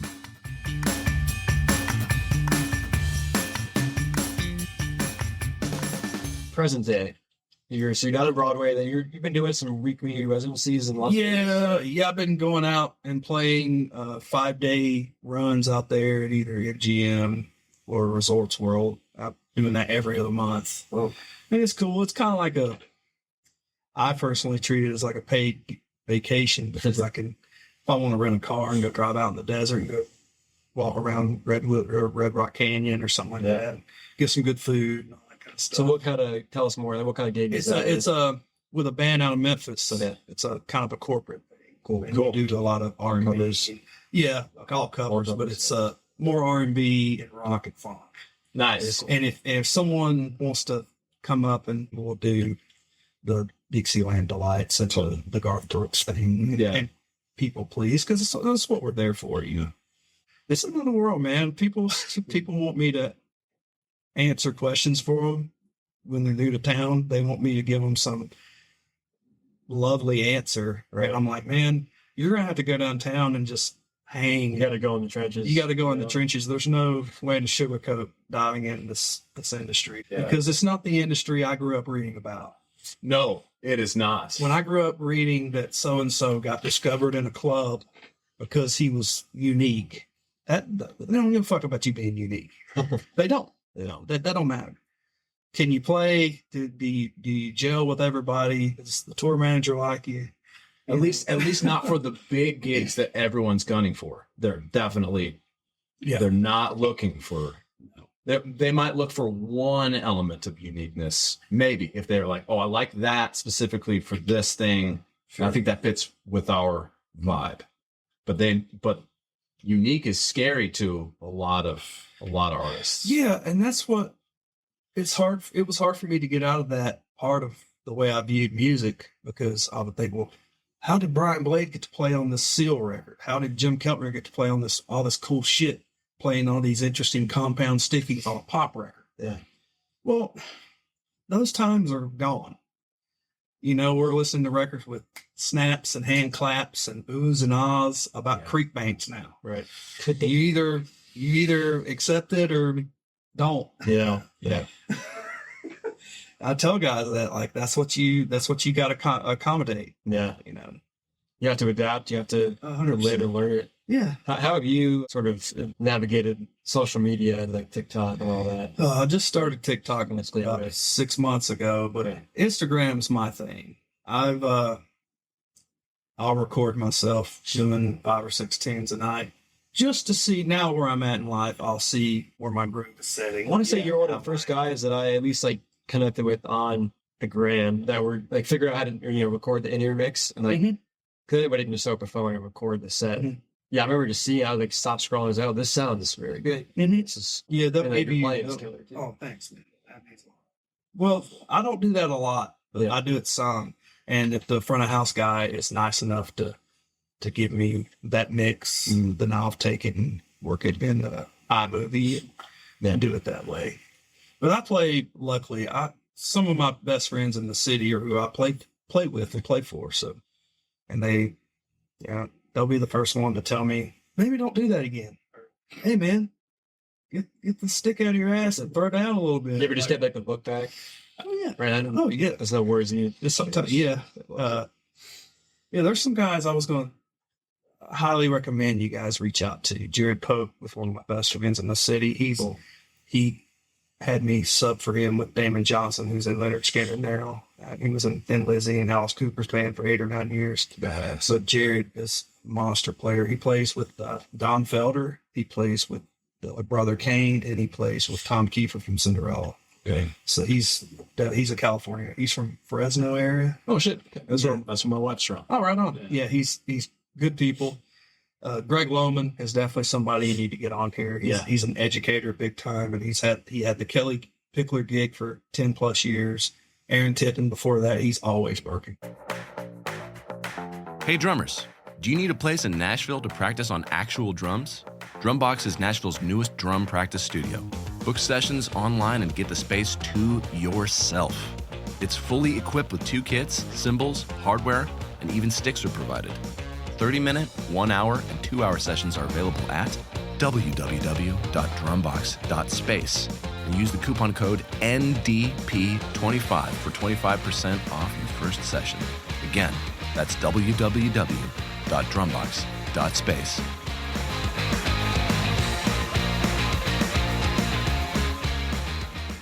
You're getting into session work as well? Yeah, I just did a live to vinyl thing with Eddie. Oh, sick. Yeah, Dude, yes. 1979. That was fun. Love Eddie, man. I don't see enough of that guy. Nerve-wracking, but fun. And I've been asked to track a good bit more in the last year. I've probably done 10 or so records. Cool. For people. And is that a home studio setup? Yeah, it's all, well, not me, but I go to people's houses. Gotcha. Okay. And the people I know, man, they go all out like this and really do it big. It's cool. Yeah. That's the name of the game now, man. The first time I ever got called to track here, I was so excited. And I get to this guy's house, and I'm literally sitting up next to his refrigerator. Right. That's what it's really like, you know. Sometimes I'm like, oh, your kitchen sounds cool. Oh, okay. Hey, why not? Why not, you know? It's got that sound, man. Yeah. Yeah, that's a good point. Like, we've spent, most of this conversation talking about the live gigs, but session world subs, I'm sure you've seen that change as well. It's no longer like the glory. I mean, obviously we still have the incredible older studio in town, but those are going away. Yeah. Slowly. Or Yeah. sometimes Oh, quicker, man, right? Music Row is nothing. It's kind of sad, right? And Yeah. that's just that's just kind of the way it is. I feel like the guys that are doing it now, like Jerry Rowe, who observes it, he's Monster, Yeah, just my God. We still need to get him on here. You do. I'm terrified because of how I'm opinionated he terrified, is, but Oh, man. also I can't wait. Oh man, He's like, well, your podcast sucks, but yeah, I'll still talk it. yeah. I guess it does. He'll just give you a roll tide.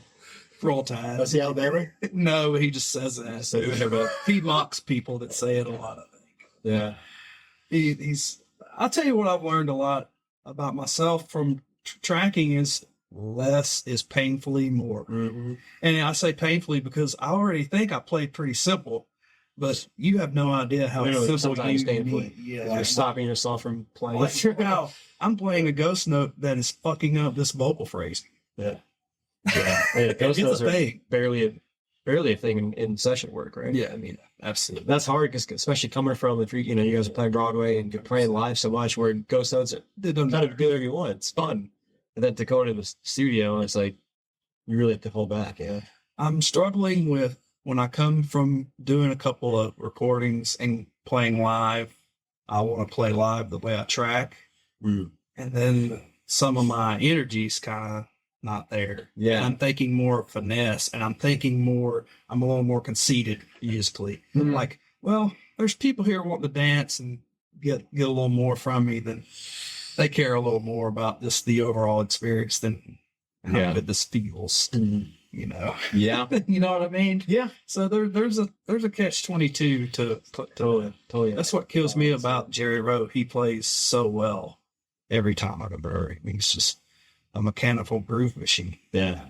Well, have you seen it with his band? Oh, Commanders. countless times. Which I'm honestly not super well versed in, but that's what blows my mind is the little that I know of that band. It's like it's a very like progressive, crazy drumming, but he's doing like the simple, radio pop country hits also. Sure. Like how does he balance that? Well, his touch and his feel, I think that's one and the same. If you have a nice touch on the instrument, your feel is going to be right there with it. Yeah. That's it, That's something I heard Marcus Miller say about Vinny Colaiutas. Man, he's got chops galore. But he wouldn't be on dates with me all the time and tracking in studios if he didn't have groove and feel. And he can make that really crisp, high-tuned snare drum sound so different than any of us could. I couldn't get a drum to sound like that. Well, that's the thing. Like, I hear it a lot from like jazz guys 100%. who will be like, just play ride cymbal for a month. Like just play like quarter note ride. Like just figure out how to make that feel right, and then we can talk. I'm like, man, you should be doing that with every instrument on your kit. You should be like figuring out how do I hit the hi-hat to make it sound like this. Like Steve Gadd always makes his hi-hat sound. Right. What the fuck is he doing that I'm doing so wrong? And you can practice to a metronome. You can practice full groove. There's all this stuff that you can do that's all fantastic. But if you just go in isolation, how do I make this one instrument? Because the drum set's a series of instruments. Yeah. Like, how do I make this one? How do I make my crash cymbals sound right? How do I make my crashes not sound like not overwhelm the mix? Sure. I'm like, we should all be taking the time to just play these instruments in isolation. Like that's how you get good touch. You like how are we expected to gain great touch if you never isolate those sounds? Yeah, I've even considered playing. Well, I do play a 5A in the studio as opposed to a 5B. Yeah, because live I went up to a 2B to get a bigger sound out of less motion, and that took some thinking to do because I'm still used to doing this when I play, and I had to do that. Now I've got that, but when I go to track something for someone, I'm like, oh, I've got a 5A and I'm playing too fast. I'm ahead of the beat. I'm on top of the beat a little bit because I'm used to the weight. Yep. So there's always something we're fucking with, man. There's always something we're dealing with that's throwing us off. It's just, it's always something. That's how you get better, man. That's how you All get about better. having those things. For sure. But the touch thing is so crucial. When you go back in the control room and you're like, I know this take, and it just sounds so far from where you thought it was. Yeah. And then when you're upset with something, that's usually some of your best stuff. Yeah. That's been my experience so far. Yeah. It's weird. And drums never sound sitting there the way they do in the room. Right, exactly. You know, that's why I like tuning my drums up, because they're going to be quicker. They're not going to be as ringy out front as they are right there. Yeah. And, you know, and they're going to project better. I want the audience to hear my instrument. That's why it kills me. Guys playing ride cymbals that are real light and spooky. Like, I'm not going to hear that 10 foot away from here. Yeah. You know? All those factors that really just, I mean, you know, not to take away from other players, other instruments. They Oh, don't have to no. worry about pedals and amps and shit. But There's guys that can we have the get, most. yeah, We have so many factors to think about. 100%. I There's mean, not guys just that this can, 46 reason. yeah, there's guys that can get definition out of a light ride. And I'm like, how in the hell are you doing that? Yeah. Like, So I hear that's a quarter, magic trick. how do I hear quarter notes, you know, 15 yards away from here? And you're playing a crash cymbal. Yeah. Like, what in the hell? Beautiful touch. The magic of great touch, man. 100%. There's a cymbal I've been playing for a while, and I'm just now starting to get the knack with the bell hit. Oh, Because I was going, man, this bell doesn't have quite the chime I was hoping for.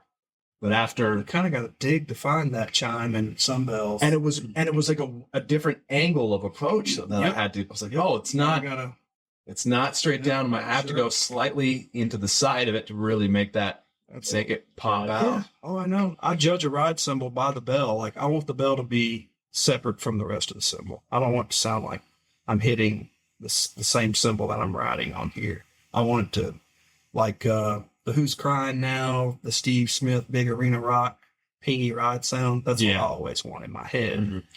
And that is I was 19 years or 20 or so. I called Zildjian and asked him what that was. And it's a 60s ping ride, 24-inch ping ride. That's what Steve used. Dang. Yeah.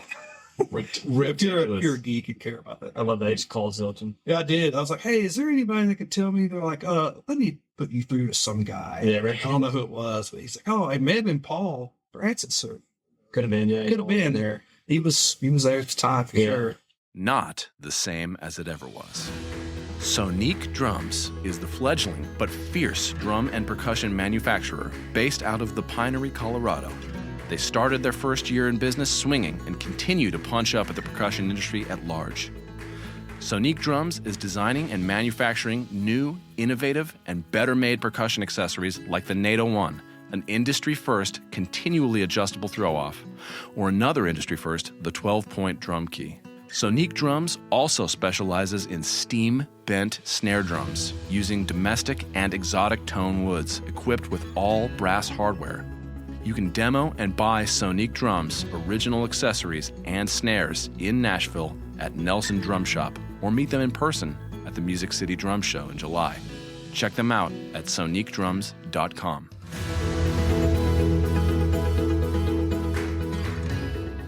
Give us one or two favorite spots you enjoy a meal in Wisconsin. Tempo. It's over by the fairgrounds. It's on Nolensville Pike. It's right by the Speedway and Fairgrounds. Killer percussionist from Houston. He and his family, all that. They do breakfast tacos. That's what they specialize in. Cool.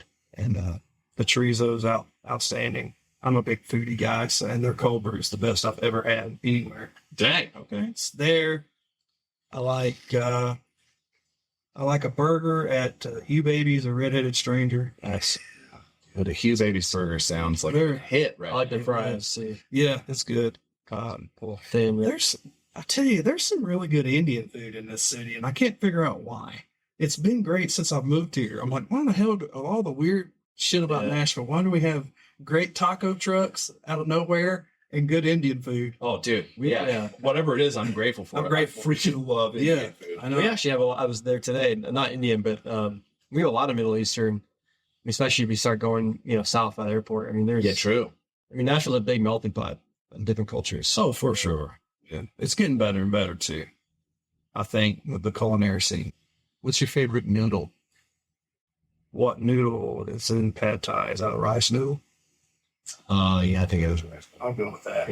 I can't remember what kind of. Because I don't My eat, wife would know. I'm I'm going to be crazy for saying this to a lot of people, but I don't like macaroni and cheese that much. I think it's just jive. It's just like that's too much of a hot take. It's kind of bullshit to me. I've had the same experiences with tiramisu. I can't find a tiramisu that's worth fair. $10 for a little block of nothing that dissolves on my tongue as soon as I think, I would say that most of the time tiramisu doesn't hit for me, but when it's, but I've had a few where I was like, oh, this is it. This is how it's supposed to be. Got it. Have you guys had Brightside Bakery yet? No. There's one on Eastland going towards Nelson. When you pass Jenny's ice cream and all that, Rose Pepper. Okay, yeah. You pass Rose Pepper and it's on your left. Bakery over there, it's killer. They do croissants and things and out of this world. What would you be doing if you weren't drumming? Cooking. I cook a lot. I've taken on baking. I've been doing pies and galettes and starting to do breads. My buddy Robert Miller's been helping me a little bit with that. Have you linked up with Marcus Stinney? Yeah. I've learned a lot. Yeah, drums and cooking. Drums and cooking. Yeah, absolutely. Yeah, doing a lot of that. I made a big out of meatballs and homemade sauce the other day. I even have a food mill where I make my own sauce from scratch and all that. So, yeah, they did at your place. Then. Yeah, absolutely, man. If you had, Bill, I've asked this one a few times. Another one I stole from Tim Ferriss. If you had a billboard, either real or metaphorical, proverbial billboard for all the world to see, what would it say? Don't be afraid to be you, because everyone else is who they are, man. Yeah. And if you're in a place where what you're doing isn't appreciated, find another place. Yeah. It's, Yeah. Yeah. Unless what you're doing is inherently shitty and terrible to other humans. Yeah. Otherwise, just be be you. Yeah. Yeah. And there's some people that want to say things to me. They've been really negative. I'm working all the time. Yeah. There's only a handful of gigs left. Right. Eric Clapton's getting old. I'm not going to get that call. Steve Jordan just got the Stones gig. I'm not getting that call. That's the stuff I've wanted. But I'm sorry. That's what I've worked towards. That's the kind of music I want to play. Yeah. And those guys are leaving us. They're this to the point where they're riding off into the sunset with their success. And I get it, but I'm not going to change who I am to adapt to something I don't care for. Right. Yeah. It's not worth it. No. It's not worth it. Well, man, dude, Tyler, it's so good to meet you. Thank you for having me. Your journey. Give us just a quick plug, your social media, what people do with it. Yeah. Tyler Bronson 88 is Instagram. I don't know what my TikTok is. I don't know enough about it yet. We'll find it and we'll link it. So. Okay. Well, thank you guys for having me. This is awesome.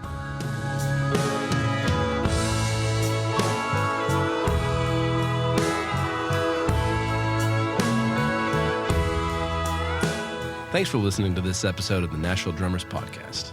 If you liked it, please consider leaving us a review on the Apple Podcast app.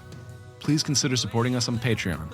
For $5 a month, you can help support this dream and keep the ball rolling for us. Believe it or not, it's not free or even necessarily cheap for us to make this thing go. To sign up, go to patreon.com/Nashville Drummers Podcast or click the link in our Instagram bio. All of your help is greatly appreciated. Visit our website, NashvilleDrummersPodcast.com, where you can listen to all past episodes, learn more about myself and Nate, and buy all your favorite Nashville Drummers Podcast merch, including t-shirts, tank tops, sweatshirts, hats, and drum heads. Connect with us on Instagram, TikTok, Facebook, and YouTube at Nashville Drummers Podcast. You must call it a breakthrough. This episode of the Nashville Drummers Podcast was recorded at Garden Groove Studios. Tucked away in a private and soundproof studio in East Nashville, Garden Groove was born out of a desire to create a space where musicians, entertainers, teachers, and learners could come together. Garden Groove offers a quiet and relaxed environment for creativity to thrive and grow. Their mission is seeded to fostering creativity and collaboration among musicians of all levels. In addition to a state-of-the-art recording space, they also offer a range of events and workshops to inspire and connect the community. Recording, mixing, and mastering services start at just $45 an hour, and professional audio engineering services available for an additional $25 an hour. And exclusive discounts for newsletter subscribers, 25% off your first session when you subscribe. Visit garden-groove.com to learn more and book a session. That's garden-groove.com. Thank you for listening, and we'll see you in the next episode.